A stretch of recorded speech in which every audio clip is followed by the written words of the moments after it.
Hey guys, welcome back to this week video.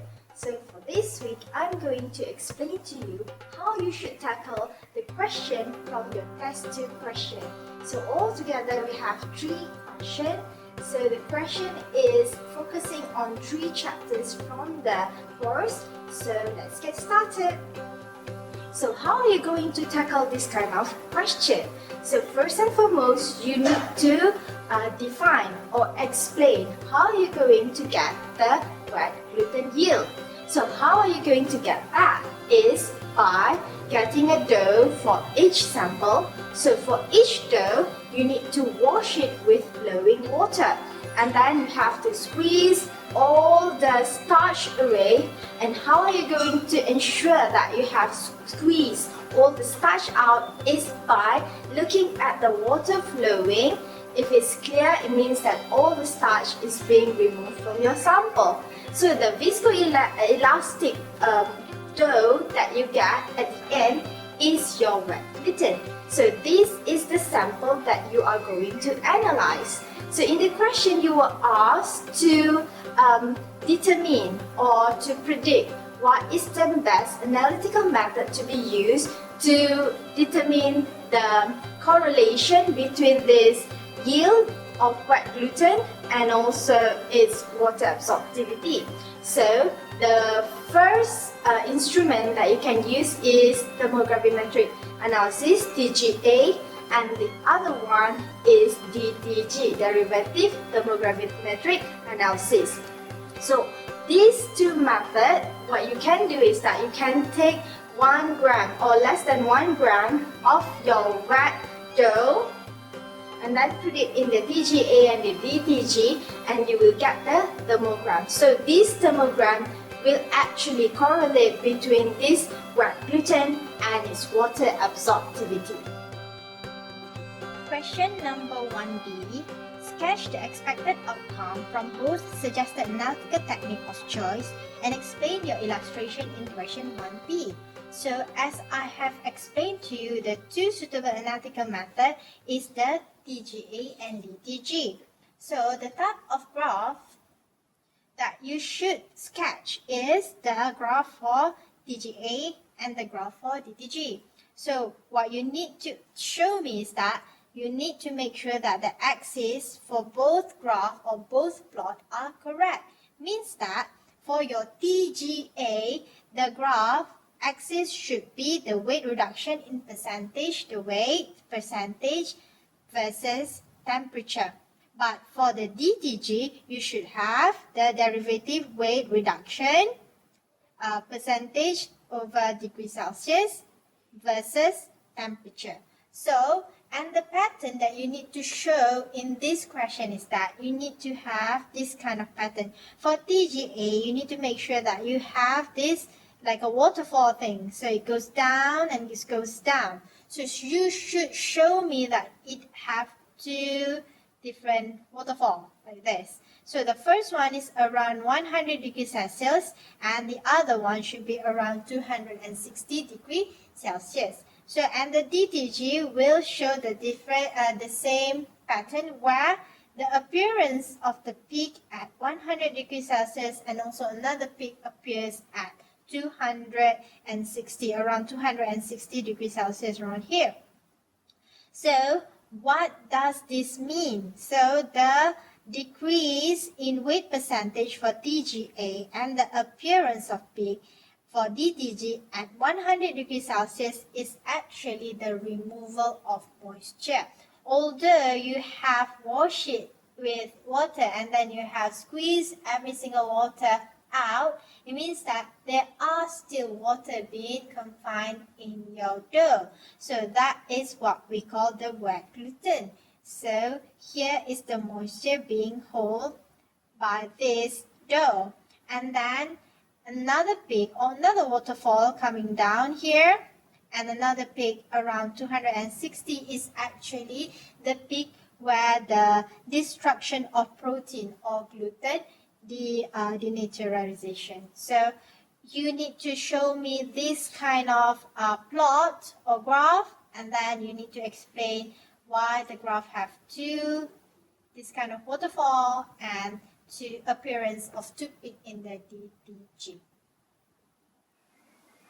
Moving on to the second question. Color of food is the first parameter of quality evaluated by consumer. So identify the difference between the apparent color and also the true color and develop a suitable method to determine the true color of the juice. So you have to define what is the difference between apparent color and the true color. So the main difference is that for apparent color, if you have sample, for example, in this question you are asked to discuss on fruit juice, it means that you can take the sample directly from the juice box and analyze it right away. But if you want to analyze a true color of the sample, what you need to do is that you need to remove all the turbidity or all the colloidal suspension inside the sample. Means that you need to add another step. So moving on to the question B, develop a suitable method to determine the true color of the fruit juice. So as I have explained before, if you want to determine the true color of your sample, what you need to do is to remove the turbidity or any colloidal suspension and all. So the easiest way to remove all this is by using filtration method. So you can use filter paper, the normal filter paper, or if you want it to be very precise to get a better result, you should always centrifuge your sample. So after the centrifugation, you are going to take out the supernatant and that supernatant will be tested or analyzed. So because fruit juice is in liquid form, what you need to do is that you need to add buffer.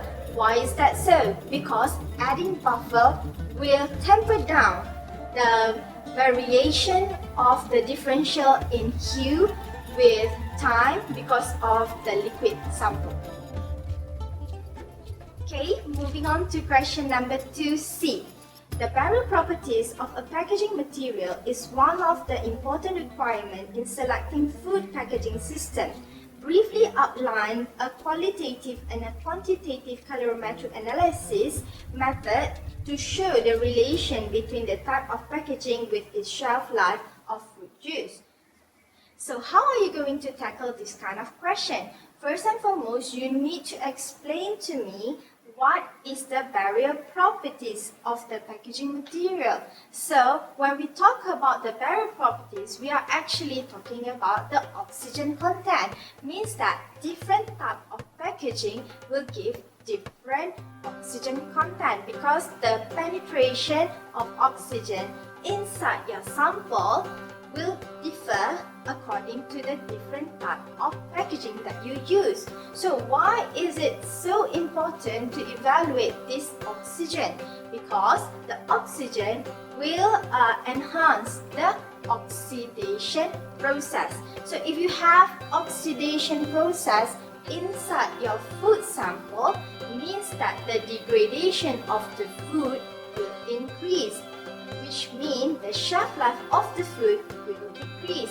Why is that so? Because if you have oxidation process instead of degradation, you are prone to have the growth of microorganisms as well. Means that there will be formation of mold or formation of fungi inside your sample, which will deplete the shelf life of your sample. So, moving on, it says that briefly outline the qualitative and the quantitative calorimetric analysis to show the relation between the type of packaging with its shelf life of the fruit juice. So, how are you going to do that? You need to justify what is qualitative and what is quantitative.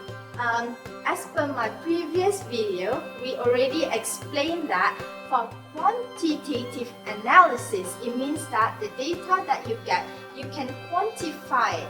So, in order for you to get the quantitative analysis, you can use the UV visible spectrophotometry. So, UV-vis means that you can do a variation of food packaging with the same sample and you keep it for a range of time. And then In between that, you need to draw the sample and test it.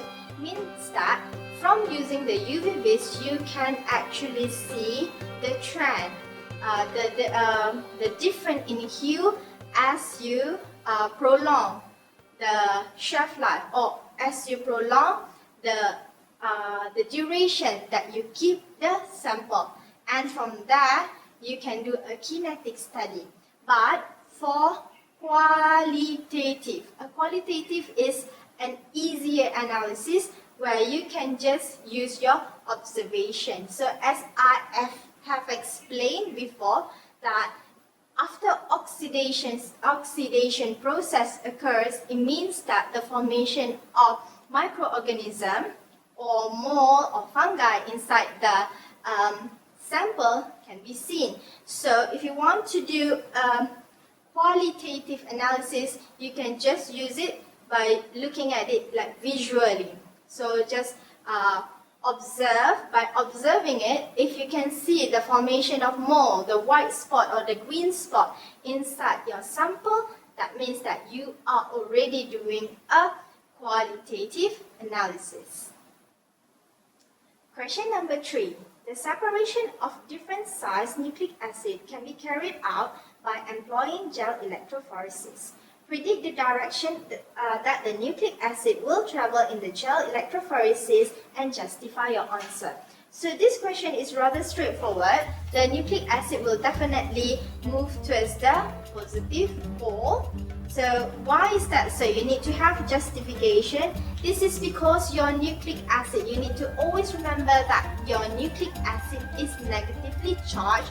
Why is that so? It's because of the presence of the phosphate inside that nucleic acid. So since that this nucleic acid is negatively charged, naturally it goes to move toward the positive pole.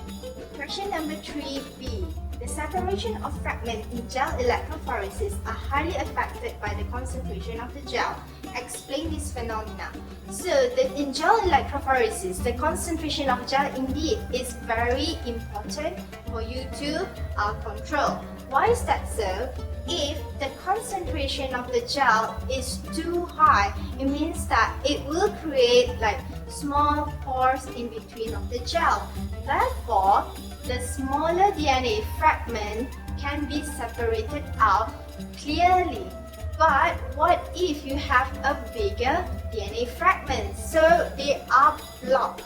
So the separation cannot be done very well. So if your sample have bigger size or bigger fragments of DNA, therefore the concentration of your gel should be lowered down a little bit. But what about if you have a mixture of sizes? So you need to control, means that you need to have a balance between the concentration that can suit the size of bigger fragment and smaller fragments, so that both of them can be separated out clearly and you will get a very good result.